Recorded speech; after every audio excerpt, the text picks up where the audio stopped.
Today I'm going to go on another expedition, but this time I brought my helmet. Thank you, Alex, for that tip. I think it's a good idea to ride around in Bali to protect my head. Be a good example for those kids out there who are riding without a helmet. So we're going to go in a different direction. We're going to start here in Jimberon, and then we're going to head north to Menega Cafe, Denpasar. This area is pretty interesting. Perhaps also pass by Kuta. Kuta is a good examination to discover some market insights there. So come along with me on this ride and we'll examine each of these areas and we'll correlate it back up to some general data that we see across the marketplace that are pretty insightful. All right, follow me on this trip. Let's begin here. This is a really good place to begin because it is the end point of Jimberon. This is the Ayana Resort. See, it says Ayana. This is where we're going to go heading north. It's one of the southernmost points of Jimberon and it's a terminal point, and let's talk about it. So the Ayana was not always the Ayana. Before it was the Ayana, it was actually a Ritz-Carlton hotel. But why is it now called the Ayana? So we're gonna drive along this street up ahead. It's called Jalan Karang Mas. Jalan Karang Mas is part of the story of the Ritz-Carlton Ayana dispute, context over how management and ownership companies work in Bali to build hospitality businesses. Let's begin. So the reason this street is called Karang Mas is that it's owned by a registered company called PT Karang Mas. This company was started by the founder, Rudy Suliawan. Pat Rudy and I have met a few occasions in the past 15 years. He's a really, really rich neighbor, you could say. So Pat Rudy's deal was this. He has a building, I think it's called Midland Plaza in Jakarta, in the central business district. And that building produces a lot of rent. So he took the money from the rent produced from that building and bought some land here in Bali with it ages ago, long time ago. This is a common practice for tycoons and businesses to take the rewards that they've generated from cash flow rich businesses like collecting rent and investing it in land in Bali instead of holding it in repeat deposits, which of course over time everybody knows devalues. So after buying this land, he started thinking about how he could get cash flow from his asset, and what he did was he built a hotel. The hotel was his own hotel owned by the Karang Mas company, but he invited Marriott to operate the management and marketing for this new hotel. So Marriott introduced the Ritz-Carlton brand to label and maintain the hospitality standards, but most importantly do the marketing and bring guests to the hotel. So that all worked out pretty good until, well, one day Marriott got a better offer to manage a Bulgari hotel further down into the region. Now, Marriott, being clever and a little bit cheeky, decided that they would actually poach some of Pat Rudy's workers that were employed by his company, PT Karang Mas, to support the development of this new Bulgari hotel, which Pat Rudy did not own. In fact, it was a competitor. Pat Rudy was furious, as anybody would be, right? What are you doing? Stealing my employees and my management and offering it to create a competitor against myself. So Pat Rudy had none of that and he sued Marriott. He sued Marriott and won. And this is a case of extreme justice where they settled the court case in Maryland in the United States, and Pat Rudy won $10 million worth of damages due to breach of contract due to a non-competition clause. Okay, so happily ever after, right? Afterwards, Pat Rudy fires Marriott, as he should, and then apparently he gets in touch with this guy named Hor Schultz. Now, if my facts serve me correctly, Hor Schultz is the founder of Ritz-Carlton, which he later sold to Marriott, but now he started his own company, and so Pat Rudy teamed up with the original founder of Ritz-Carlton to then start Ayana through a new company called West Paces. And that's just one of many stories here in Jimberon where this pattern of management ownership is very, very popular, and it gained a lot of momentum in the 1990s, just before I came. By the time I came, this model had, what would the right word be? It had been evolved to a different kind of model, and I'll show you an example of that. So this management ownership model eventually came down to more affordable developments like this one right here. This is Karma. So what's Karma? Karma Jimberon, I happen to know quite a lot about because this was my first job in Bali. Karma Jimberon was this. So the founder of Karma Jimberon happened to be this Australian slumlord ghetto god named John Spence. Now, I happened to work for John Spence for my first job, and he was a self-made millionaire who had started in the music industry managing British acts like Bananarama and some other acts that I've never heard of before. But he learned the art of timeshare in Spain, and then he brought it to Bali by way of Goa. So he was kind of like this yuppie that came from being a hippie, and he succeeded with building a company called Royal Resorts. Royal Resorts grew to be enormous. They took a lot of money from innocent people who didn't know what a timeshare was, and they refused to give them their money back when they complained.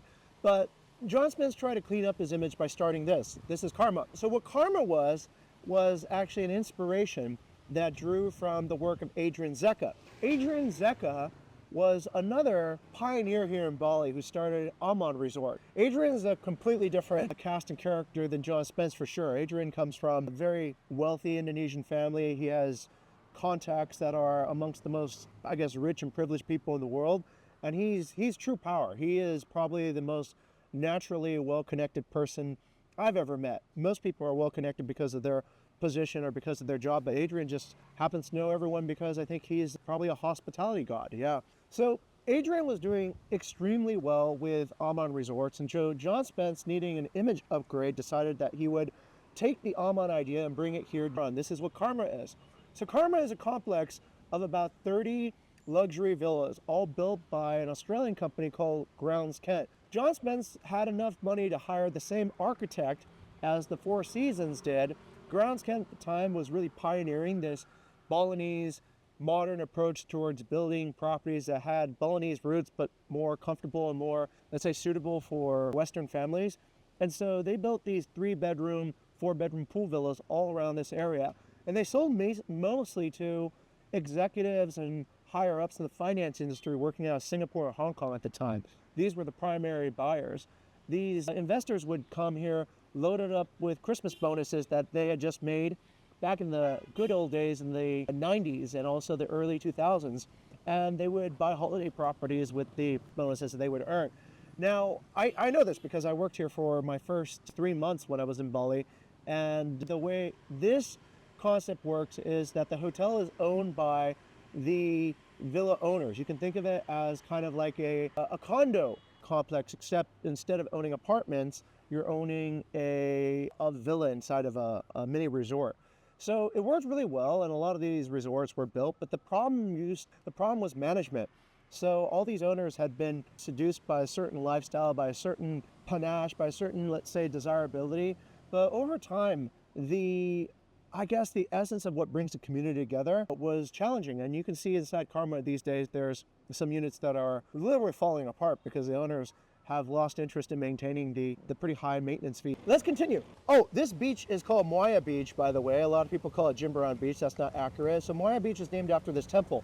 This is Pura Moya. You see? It's called Pura Moya. There it is. Coming upon another area up ahead that's a pretty good proxy indicator for rental activities here in Jimberon, but actually more of a proxy indicator of tourism activity here in Bali.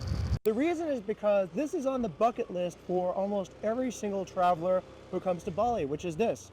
These are the seafood cafes located here in Jimberon Beach, and although there's many of them, this is the main one. This is the central hub. This area gets packed at night, and depending upon how busy it is, you can get a pretty good idea of how, let's say, the influx and the ebbs and falls of tourism is functioning in Bali. The one that I usually check is this one. It's called Menega Cafe. It's the legendary Menega Cafe. And here's a fun proxy indicator.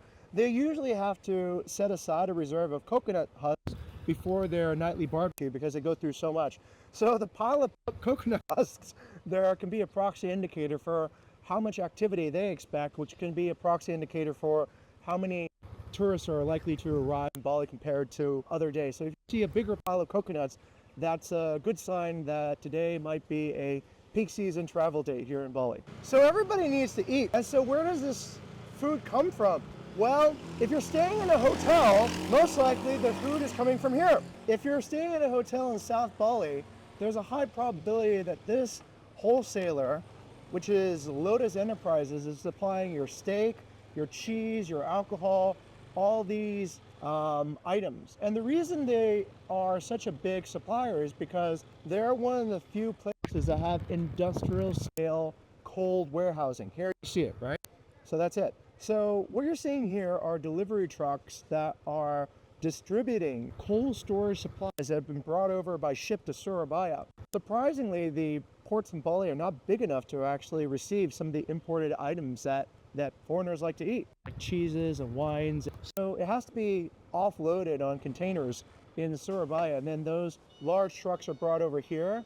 And then these small trucks that you see here are parcel trucks, the payloads that have been broken down and then distributed to the rest of the hotels and large businesses around this area. Now, the reason why I'm here is because Lotus is the Pareto Law's winner of this. They do the majority of all the distribution as far as a large wholesaler is concerned. They're probably like one of the largest wholesalers here. Now, I've got to move so that this truck can deliver its goods. So the takeaway is, if you ever come down here and you're looking at, let's say, tons of cargo being moved in and out, once again, just like the construction supply shops, it's another good proxy indicator that, well, people are eating a lot of food. So once again, food doesn't get ordered unless it's been already purchased. So that's indication of demand is happening. I'm on the bypass now, and the one thing about the bypass going northbound and southbound is that the bypass is dead. There's no successful stores along the bypass. None. My main theory behind why the bypass is not doing so well, and this is all the way from Nusa Dua all the way up to Krobokan, is this. I think group travel and tour bus travel has really declined. So back in the day, in these early travel days, there was a fairly large contingent of travelers who decided to travel by tour bus. But the problem with tour buses is that they're kind of scammy. So instead of actually going to see what's actually good in the region, they just bring you around to see these businesses along the bypass, which would commission the tour operators and sell useless junk to the herds of gullible travelers that were dumb enough to choose these unscrupulous travelers to manage their trips for them, which of course was cheap because you're a shill that's meant to buy stuff from useless things like civic coffee and bird desk. There's all of this worthless crap. And of course, anybody who knows anything on social media probably already exposed all the dirty secrets behind that industry and kind of killed all the major businesses that were, favorable on the bypass for tour bus operators. So that industry has come and gone in Bali. Now, I think what's happened is that the landlords are not adapting quickly enough to this change in reality, which means that the margins that they can expect for rentals have to go down. They just have to go down, right? Because nobody is leasing out these lots of land on the bypass. In fact, nobody even wants to stop here. Everybody just wants to go to their destination and not waste time on these mediocre stops that are pretty much right next to the highway, don't really add any value at all to a holiday in Bali. I always take a bearing here at the airport junction because it's usually should be crowded. It's disturbingly empty right now for a June. So what typically happens is that when a flight arrives to Bali, and if flights are arriving every, let's say, 15 to 20 minutes, which is normal, then this entire roundabout will be super congested because you're literally offloading about 1,000 people an hour into this junction, of which most will be using private transportation, which then puts it at around, 30 cars per minute coming into the junction. But clearly there's a lot fewer than 30 cars per minute coming into that junction right now, as you can see. Yeah, this junction is really empty for June 2025. Doesn't look like really a peak season. And up ahead too, there's usually a lot of congestion as people make it through, and then also that's fairly lightweight right now. So uncongested means no peak season. Okay, I'm at another strategic proxy indicator. This place is called Kranjang, and what they do is they sell this thing to domestic travelers called ole ole. This is a culture of getting gifts for your colleagues and your family and everybody who you didn't bring to Bali with you. It's a standard practice amongst domestic Indonesian travelers to get some ole ole for people back home. So if you take a look at the amount of traffic and let's say activity here, you can get a good idea of what the domestic consumption is in Bali. So as there's more domestic travelers coming to Bali, there's only about 5 of these major shops. Kranjang is one, but the major one is actually called Krishna. And Krishna has 2 locations, one here on the bypass just a few kilometers up the road, and another one that's located closer to the airport in Kuta.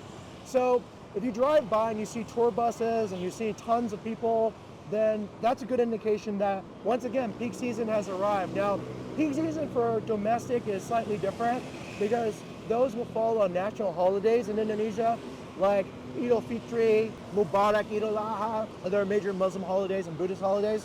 Although wait, Balinese holidays don't count because nobody from the major cities comes to Bali on Balinese holidays. So, but mostly the big Muslim holidays and Christian holidays, you'll get a lot more domestic travelers coming in, and the way to spot them is to see if there's any activity in the parking lots here. Okay, so behind me right over here is Krishna. This is one of the larger and more major souvenir shops, and they're packed actually.